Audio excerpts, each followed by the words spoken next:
ጤና ይስጥልኝ እንደምን አላችሁ የቻናሌ ቤተሰቦች።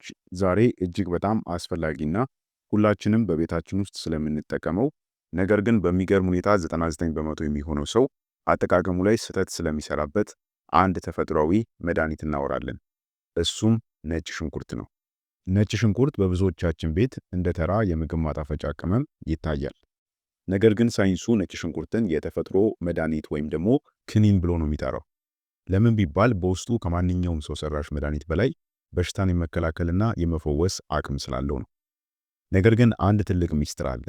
ነጭ ሽንኩርት ጥቅም የሚሰጠው በትክክል ከተመረጠና በትክክል ከተዘጋጀ ብቻ ነው።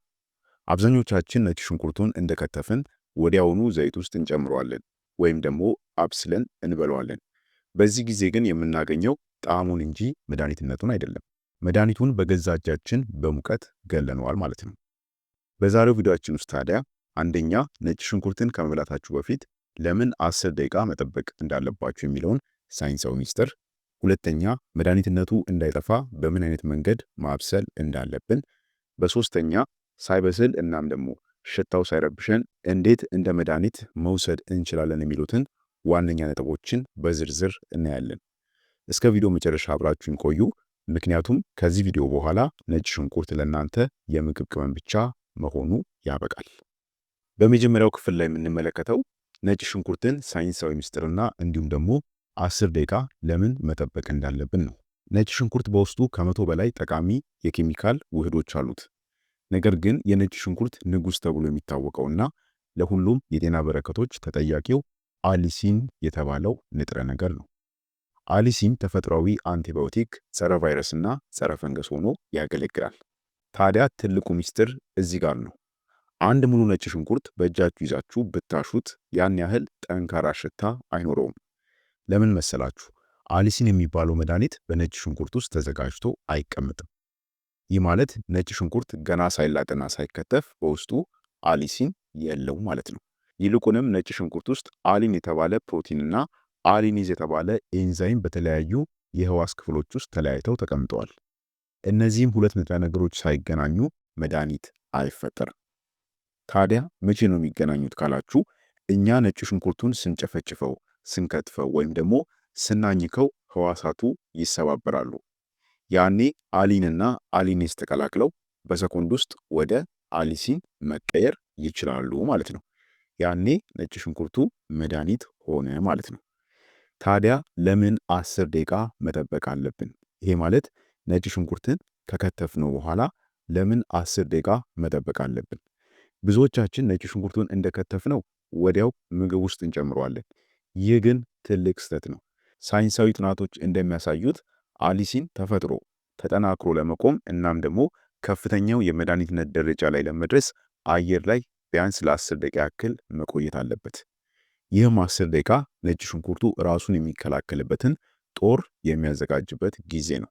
ወዲያውኑ እሳት ላይ ከጨመራችሁት ግን ያ ኤንዛይም በሙቀት ስለሚሞት መድኃኒቱ ሳይፈጠር ይቀራል ማለት ነው። ውጤቱም ቢበዛ ለምግቡ ጣዕም መስጠት ብቻ ይሆናል እንጂ ለጤናችሁ ምንም አይፈይድላችሁም። ነጭ ሽንኩርት በደንብ በደቀቁ ቁጥር ለምሳሌ በመውቀጫ ስንቀጠቅጠው ወይም ደግሞ ስንፈጨው ብዙ ህዋሳቱ ስለሚሰበሩ የሚመረተው የመድኃኒት መጠን የሚጨምር ይሆናል ማለት ነው።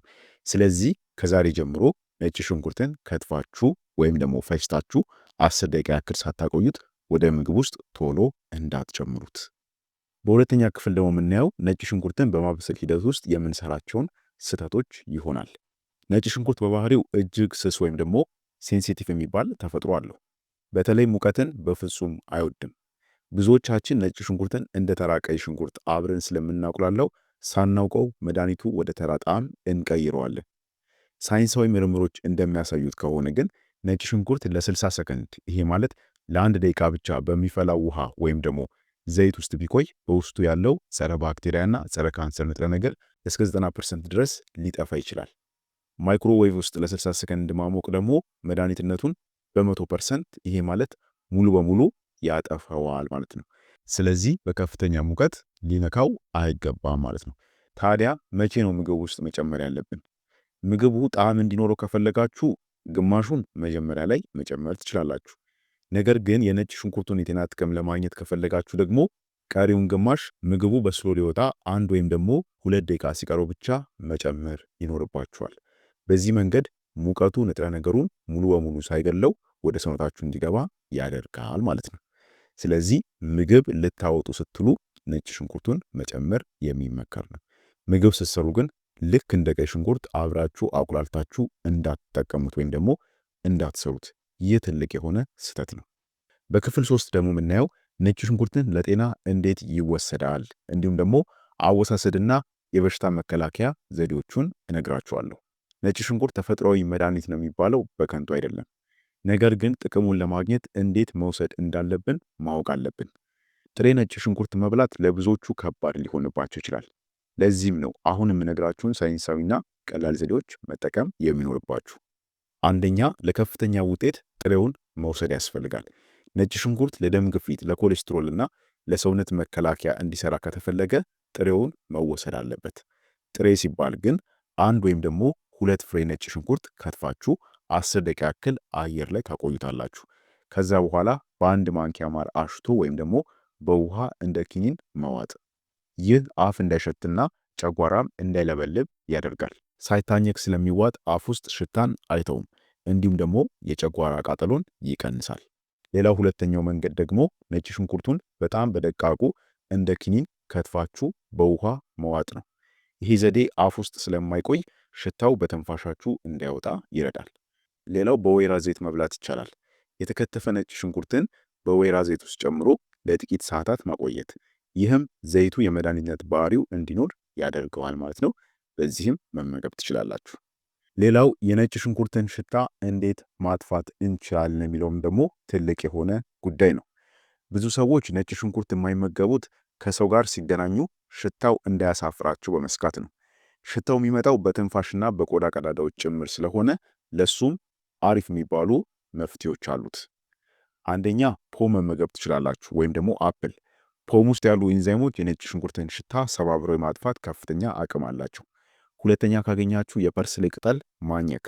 አረንጓዴ ቅጠሎች ክሎሮፊል ያላቸው ማለት ነው፣ ሽታውን በፍጥነት ያስወግዳሉ።